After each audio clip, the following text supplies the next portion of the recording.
Vamos a orar. Padre que estás en los cielos, tú eres quien das dones a la iglesia. Y tú levantas hombres, Señor. Y nosotros ponemos delante de ti a nuestro hermano Raúl, que nos trae la predicación de la palabra. Úsalo. Toda su debilidad, llénalo con tu fortaleza, Señor. Y derrama tu gracia, Señor. Gracias por traerlo a esta iglesia. Gracias por la bendición que eres para nosotros. Ahora, háblanos al alma, en el nombre de Jesús. Bien, los niños pueden retirarse ahora. Pueden hacerlo. Si no hay, si quieren. Para los que tienen bebé es mejor porque hay corral. Lo ponen en el corral y juegan en el corralito. Bien, Dios les bendiga, hermano. Dios le bendiga, amados hermanos. Nosotros tenemos ciertamente un pastor especial. Amamos a nuestro pastor. Damos gracias al Señor, estamos muy contentos de tener la oportunidad de exponer la palabra del Señor en este día. Eso es lo que yo amo realmente. En las conversaciones normalmente nunca está fuera lo que es la Biblia, porque es mi tema favorito de todos los tiempos. Y ya usted sabe, si usted se junta conmigo, es probable que hablemos de la Biblia. Y esta tarde vamos a estar exponiendo en Primera de Pedro 1:13 al 16, lo pueden ir buscando. Primera de Pedro 1, del 13 al 16. Y el tema que le hemos puesto a este sermón es viviendo en esperanza y santidad. Viviendo en esperanza y santidad. Primera de Pedro 1, 13 al 16. ¿Lo tienen, hermanos? Amén. Vamos a leer. Por tanto, ceñid los lomos de vuestro entendimiento, sed sobrios y esperad por completo en la gracia que se os traerá cuando Jesucristo sea manifestado. Como hijos obedientes, no os conforméis a los deseos que antes teníais, estando en vuestra ignorancia, sino como aquel que os llamó es santo, sed también vosotros santos en toda vuestra manera de vivir, porque escrito está, sed santos, porque yo soy santo. Y hablar de la santidad es bastante hermoso, pero a la vez confrontador. Y de la misma manera que cada creyente debería desear, anhelar con todas sus fuerzas ser santos, también debería ser algo totalmente aterrador pensar que nosotros como creyentes no estamos buscando esa santidad. Es probable que dentro del mundo cristiano hablar de santidad puede estar tan divorciado de la verdad como lo estaban los fariseos de la verdad bíblica o del sentido de lo que Dios había querido decir en su palabra. Cuando hablamos de santidad, en nuestras mentes de una vez comienzan a surgir ideas. Y puede ser que estemos pensando, como una pregunta que me hizo mi pastor en estos días que estaba dando una clase, que cuál es la diferencia del concepto de santidad que nosotros normalmente tenemos al concepto que Dios tiene. Y es tan sencillo como esto. Nosotros pensamos que la santidad es una forma o es alguien que hace muchas cosas supuestamente buenas. E inmediatamente decimos, esa persona es santa.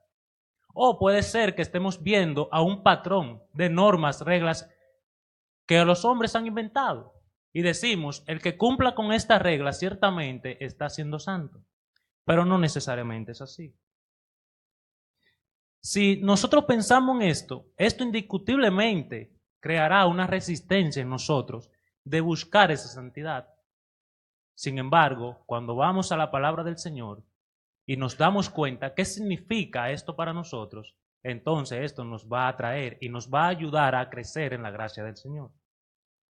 Aunque es cierto que la santidad puede producir rechazo por parte de los incrédulos, no debe ser así por parte de nosotros. Los creyentes estamos llamados a ser santos porque simplemente Dios es santo. Y si decimos que somos el pueblo de Dios, necesariamente tenemos que buscar como Dios es y darlo a mostrar en esta tierra donde estamos. Somos llamados a ser santos porque es posible.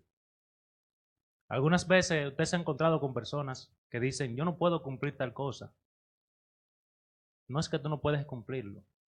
Si Dios te manda a ser santo, es porque es posible. Dios no te va a pedir algo imposible para ti.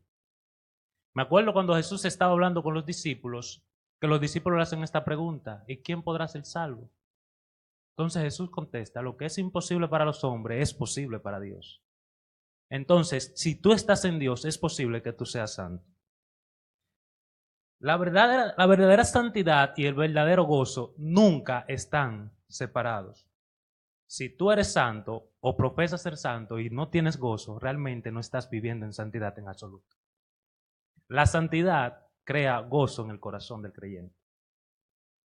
Nadie puede ser verdaderamente feliz a menos que sea santo. ¿Y esto por qué?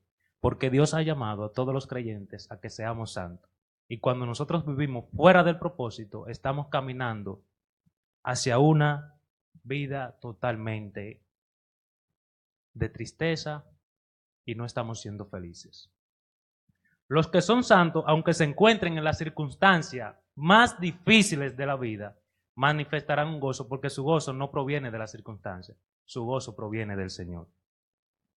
Esta primera carta tiene como principal tema el comportamiento del cristiano bajo presión y la clave para mantenerse un comportamiento como Dios manda en medio de esas tribulaciones. Y a quien está dirigida esta carta está en el primer versículo, primera de Pedro 1. A Pedro, apóstol de Jesucristo, a los expatriados de la dispersión en Ponto, Galacia, Capadocia, Asia y Bitinia. Pedro le está escribiendo a estas personas. Pero no solamente se queda a estas personas que están en la dispersión, también es un llamado para nosotros. Los creyentes de Asia eran personas comunes y corrientes como nosotros, que se encontraban en persecuciones. Por tanto, es importante que nosotros entendamos cuál es la clave de entender cómo debemos ser santos, porque estas personas se encontraban en situaciones difíciles y el llamado llega en esa situación. Pero después que Pedro escribe esta carta, esas tribulaciones y esas persecuciones aún encarecieron más porque Nerón comenzó a perseguirlos. Pero tenía claro que para que esos creyentes pudieran responder al llamado de santidad, ellos debían entender primero lo que Dios hizo por ellos. Sujel Michelin dice, cito, en la gramática del Evangelio, escuche bien, en la gramática del Evangelio, los indicativos de la gracia deben estar antes de los imperativos de la ley de Dios. ¿Y cómo es esto? Versículo 2, primera de Pedro. Elegidos según la presencia de Dios Padre en santificación del Espíritu, para el propósito, para obedecer y ser rociados con la sangre de Jesucristo. Gracia y paz os sean multiplicadas. Pedro está aludiendo a lo que Dios hizo por esas personas a las cuales está dirigida la carta. Y es lo mismo para nosotros. Algunos indicativos de la gracia para que lo entendamos mejor. Efesios 1:5.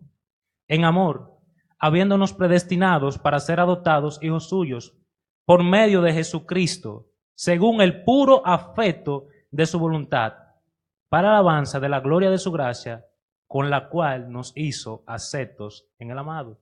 Esto es impresionante. Efesios 2:8. Porque por gracia sois salvos por medio de la fe, y esto no de vosotros, pues es don de Dios, no por obra para que nadie se gloríe. Romanos 3:28. Concluimos pues que el hombre es justificado por la fe sin las obras de la ley. Esos son indicativos de gracia, lo que Dios ha hecho por nosotros. Y ciertamente Pedro está trillando un camino desde el versículo 1 hasta el 12, de tal forma que el creyente va entendiendo todo lo que Dios ha realizado por ello. Y cuando Pedro llega al versículo 13, ya no es agravoso, no va a ser difícil, no va a causar una sensación de, ok, Pedro, nos estás pidiendo algo demasiado fuerte, no podemos cumplir con eso. No, porque si nosotros entendemos todo lo que Dios ha hecho por nosotros, ser santo simplemente va a ser agradable para nosotros. Entonces, La primera parte que queremos tratar es esperando una manifestación más grande de gracia. Y esta es nuestra esperanza. Escuche el versículo 13. Por tanto, ceñid los lomos de vuestro entendimiento, sed sobrios y esperad por completo en la gracia que se os traerá cuando Jesucristo sea manifestado. Y por tanto, es una transición de lo que Pedro viene diciendo, que es todo lo que Dios ha hecho por nosotros, y lo que ahora Pedro va a exigir, o el mandato que Pedro va a dar. Es una transición, pero esa transición pasa suave, porque si ya tú vienes leyendo y entendiendo, comprendiendo y atesorando en tu corazón todo lo que Pedro dice desde el versículo 1 hasta el 12, ya esta parte, este llamado, no va a ser difícil para ti. Un mandato para el deber de cada cristiano que exige un acto de voluntad más que solo un pensamiento racional. Recuerdo yo montaba mucha bicicleta antes. A mí me encanta montar bicicleta de montañas. Y mi amigo Ronald, que está por allá, él y yo montábamos mucho antes. Pero ciertamente, hermano, yo tenía un objetivo. ¿Y saben qué? Yo dejé de montar bicicleta. Pero él también tenía un objetivo y tuvo que salir del país para lograrlo. Y él también dejó de montar bicicleta. ¿Qué te quiero dejar dicho con esto? Que cuando tú tienes una esperanza, un objetivo, un plan, tú vas a tener que dejar cosas que a ti te gustan. Y es probable que esto te afecte emocionalmente, hermano, porque, o sea, yo no sé cómo transmitirle esto, hermano, pero yo amo la naturaleza. Montar bicicleta para mí es algo que yo no podría explicarlo. Cuando yo me encuentro por ahí por una montaña de Cambita, o por allá por donde vive la hermana Eli, por ahí para el Cacao, yo me iba para todos los lados. Hermano, para mí eso es maravilloso. Sin embargo, yo quería lograr un objetivo y tuve que dejar de hacer todo eso. Debido a que hemos sido salvos y porque Dios nos ha dado este gran regalo de la salvación, Pedro dice que arreglemos nuestra esperanza. Es la primera obligación, que tenemos que vivir en la esperanza de la manifestación de gloria futura. ¿Y en qué afecta esto? ¿Recibiste gracia cuando fuiste salvo? Totalmente. Muchísimas gracias. Pero déjame decirte algo, porque lo de Dios es algo terrible. Dios es un ser infinitamente lleno de gracia. Y te dio gracia cuando fuiste salvo, pero no solamente te dio gracia cuando fuiste salvo, te sigue dando gracia a través del transcurso de la vida. Dios es como esto, es una fuente inagotable que está ahí. No tiene una puerta semicerrada con un seguridad diciendo tú no puedes pasar o aquel otro no puede pasar. No tiene eso. Es una puerta totalmente grande, con un letrero totalmente grande que dice, ven y toma de esta gracia que es gratuita para todo aquel que quiera. Es tan sencillo como eso. Dios no te va a quitar la oportunidad de tomar de su gracia. Es por la gracia de Dios que fuimos declarados justos en su tribunal. Es esa misma gracia que nos santifica, es esa misma gracia que nos mantiene en el camino. Y todo esto lo da Dios por causa de Él mismo, no porque nosotros lo merezcamos. Gracia tras gracia. Vamos a seguir recibiendo gracia. No hay un corte de gracia para nosotros, hermanos. ¿Tú eres creyente? Tienes a un Dios que es totalmente lleno de gracia. Y Él tiene gracia para ti, sobreabundantemente. La mayor manifestación de gracia será cuando regrese el príncipe de los pastores. Y nosotros entonces deberíamos vivir pensando y procurando que esa manifestación venga. Porque esta es la esperanza a la cual Pedro está aludiendo. ¿Cuál? Que se manifieste, que cuando se manifestará habrá otra manifestación de gracia mucho más grande que toda la que tú has probado desde que fuiste salvo hasta que Él venga. Ese es el deseo que Pedro está aludiendo.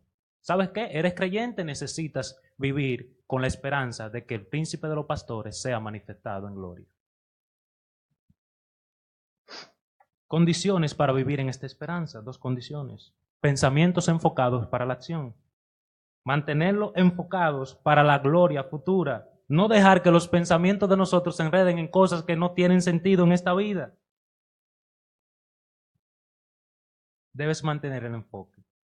Pensar en Cristo siempre y en su segunda venida. Siendo sobrios en espíritu. Esto se refiere a tener un buen criterio, a ser razonables, a tener un dominio propio. Pedro le dice a los creyentes que sean sobrios en 1 de Pedro 4:7. Es decir, tener una actitud totalmente sana y cristiana frente a cualquier circunstancia y los problemas de nuestra vida. Hermano, estamos llenos de problemas, estamos llenos de circunstancias. Pero en esa circunstancia, Pedro nos está diciendo que tenemos que ser sobrios en espíritu, mantener cordura, ser razonable. Las cosas se resuelven. Las cosas que estás viviendo hoy tendrán su solución. Mantente enfocado, mantén tus pensamientos enfocados en la manifestación de tu hermoso Dios. Como el viajero, el atleta, el guerrero y el trabajador recogen sus vestiduras largas y sueltas para estar preparados para sus actividades, así hagamos nosotros los cristianos con nuestras mentes y afectos. Seamos sobrios, velemos en todos los peligros y enemigos espirituales. Seamos templados en toda conducta. Seamos sobrios en la opinión y en la conducta y humildes en vuestros juicios sobre vosotros mismos. Mantengamos una conducta santa, mantengamos una conducta cuerda y mantengámonos enfocados en la manifestación de gloria. Si tienes tus pensamientos enfocados, vas a estar sobre en el espíritu. No tomemos vacaciones del cristianismo, hermano. No nos alejemos de la iglesia, no nos alejemos de nuestros hermanos. Mantengámonos aquí, porque aquí que están la gente que están enfocados en eso. ¿Qué vas a hacer fuera de ellos o lejos de ellos? No vas a ser influenciado por buenas cosas. Cuando te alejas de la gente que estamos enfocados en la manifestación de Cristo, entonces vas a estar enfocado en otras cosas, porque el que no es cristiano y el que no está enfocado en Cristo está enfocado en cualquier otra cosa que es pasajera. Y eso no tiene ningún tipo de valor, ni para ti ni para ellos. Si no anhelas esto, entonces no estás preparado para vivir con Cristo.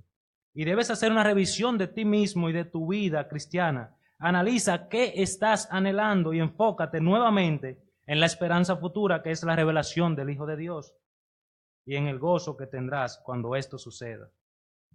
Segundo punto, ¿qué hacemos para poder estar enfocados en la manifestación de gracia futura? Versículo 14. Como hijos obedientes, no os conforméis a los deseos que antes tenías estando en vuestra ignorancia. Entonces ahora, ¿tú recuerdas? Versículo 2, que Dios nos hizo aceptos en el amado. Somos hijos de Él. Entonces, como hijos ahora, ¿qué es lo que necesitamos? Ser obedientes. ¿Y cómo mostramos esa obediencia a Dios? No nos conformemos a los deseos que teníamos antes. Entonces tenemos que cambiar, ¿qué? Nuestra manera de conducirnos. Si somos hijos obedientes, entonces vamos a hacer un cambio de actitud y un cambio de procedimiento en nuestras vidas. Ya no vamos a actuar como antes. El contraste es entre lo que éramos y lo que somos ahora.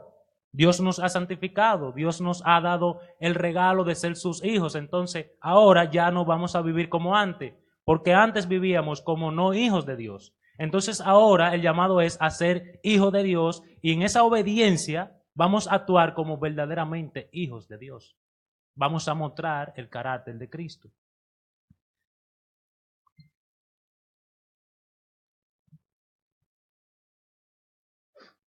Esta es la ignorancia que teníamos. ¿Qué, hermanos? Que invertíamos tiempo, dinero y nuestra propia vida en cosas que no tenían relación con Dios. No podíamos ver su gloria.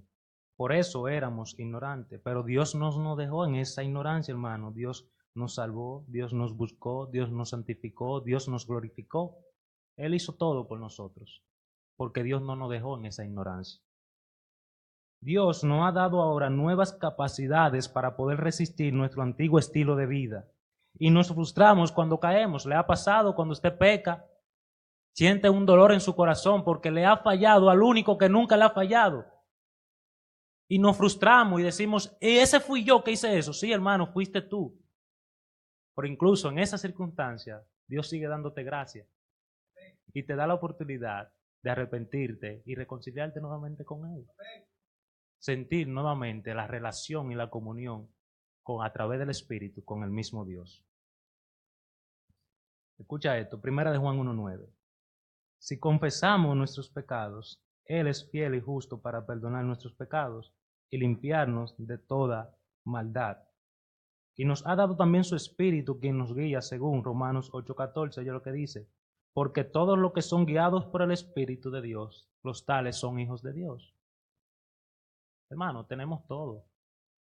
Ese Dios que te llama a estar enfocado en Él, ese Dios que te llama a ser obediente, te ha dado todo, te ha dado las herramientas, te ha capacitado.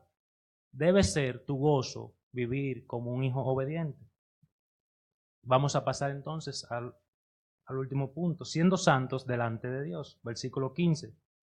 Si no, como aquel que os llamó es santo, sed también vosotros santos en cuánta manera de vivir, en toda vuestra manera de vivir.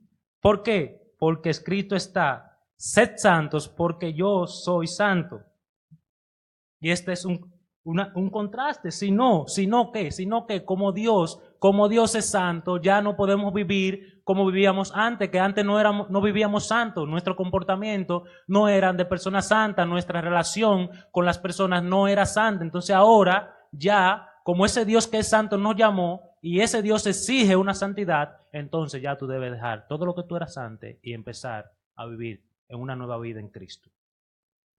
Ser santo significa que debemos vivir consagrados y apartados para el servicio de Dios. Y oye esto ahora, porque cuando uno habla de consagrado, consagrado es una palabra como hasta pesada. Pero oye ahora, consagrado no significa aburrimiento. No significa que hay un grupo sí y otros no. Pedro está diciendo aquí que si eres creyente, eres consagrado por Dios y de Dios. ¿Eres creyente? Eres un consagrado del Señor. Y esto no te lleva a ser aburrido. Dios es quien separa a los hombres y los hace santos. No nadie, no yo, no el pastor, ninguna iglesia. Dios hace santo a los creyentes.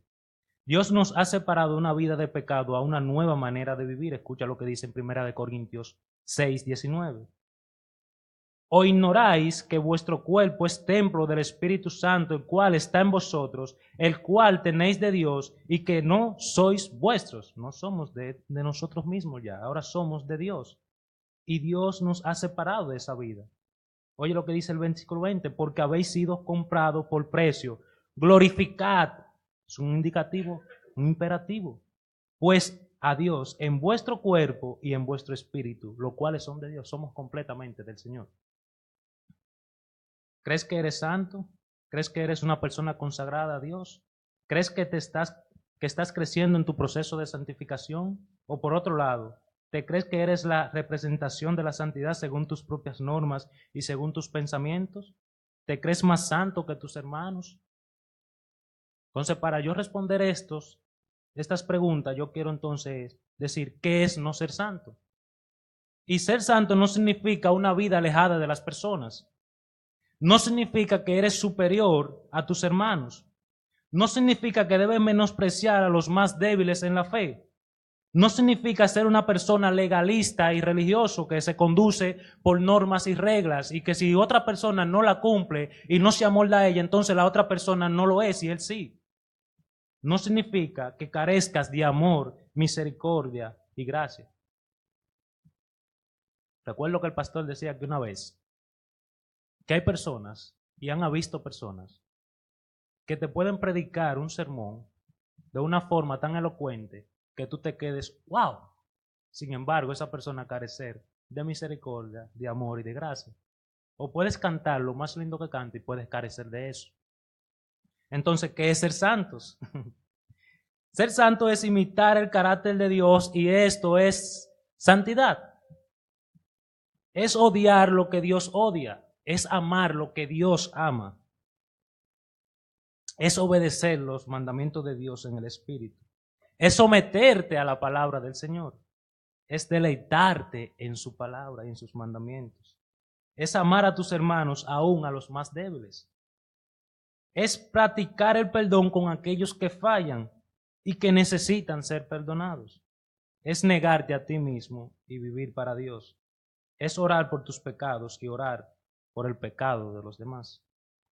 Es practicar la justicia, la misericordia, porque Dios ha mostrado misericordia con cada uno de nosotros.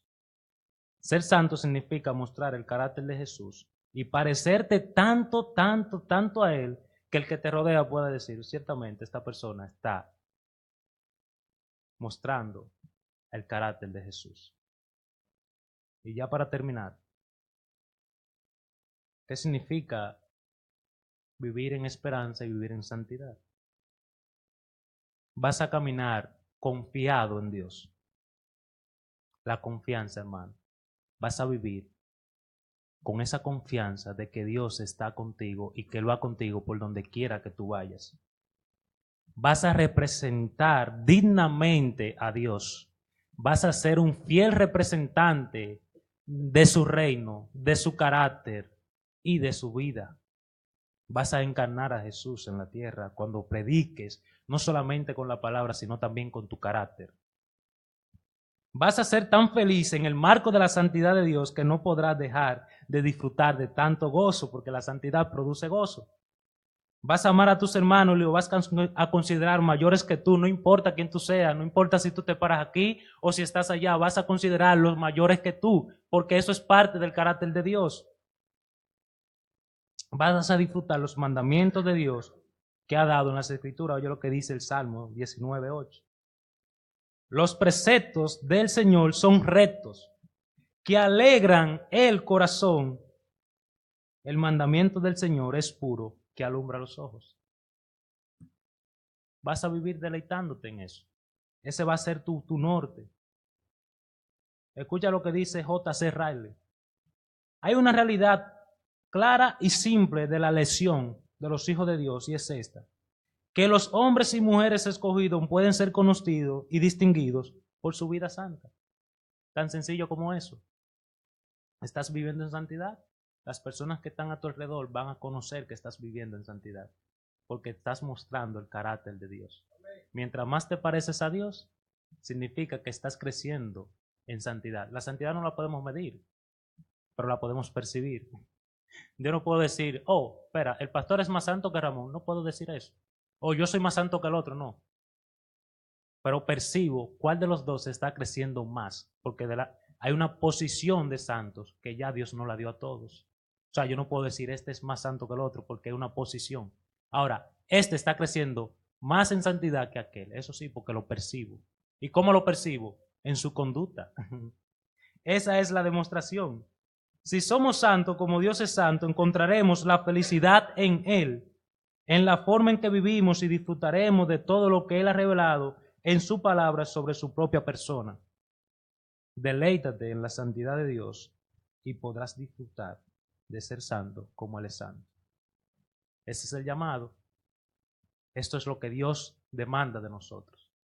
Y ese llamado no se lo hizo Dios a las personas de Ponto, Galacia y Bitinia. Ese llamado lo hizo Dios en el Antiguo Testamento. Y ese llamado lo hace Dios también en el Nuevo Testamento, para que todos tengamos el mismo llamado. Somos llamados a vivir en esperanza, enfocados en la manifestación de Cristo, y somos llamados a vivir en santidad, porque el Dios que nos llamó es santo. Dios le bendiga, hermanos. Dios le bendiga más.